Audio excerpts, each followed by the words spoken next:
আসসালামু আলাইকুম। সবাই কেমন আছেন? গত ২ মাস আগে আমি একটা ভিডিও বানাইছিলাম যে ওমানের ভিসা খুলছে কিনা। তো ওই সময় বলছিলাম যে ওমানের ভিসা খোলে নাই। আর ভিসা যদিও বা খোলে আমি জানাবো। তো গত ১০ দিন কিংবা ১৫ দিন হইছে ভিসা খুলছে ওমানের।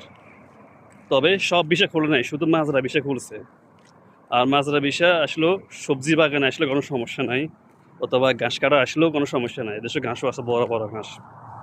আর যদি খাজুর গাছে বিষে আসেন, খাজুর গাছের মাজরা, ওই ওই কাজটা অনেক কষ্ট। ঠিক আছে নি, খাজুর গাছে উঠা দেখা গেছে, পড়ে গেলে তো আবার সমস্যা। তো সেজন্য সবজি বাগানে আছে, তারপরে ঘাস কাটার বিষয় আছে, সমস্যা নেই।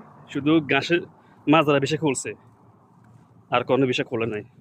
ঠিক আছে, শু- শুধু কিছু সময়ের জন্য খুলছে আর কি, মানে ধরুন না ১ মাস কিংবা ২ মাসের জন্য।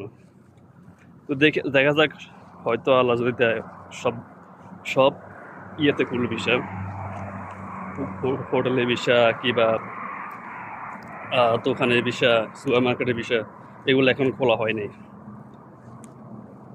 তো ইনশাল্লাহ যদি খোলে পরে বিতে জানাবো। যদি সবগুলা খোলে আপডেট পাইবেন, আশা করে বুঝতে পারছেন।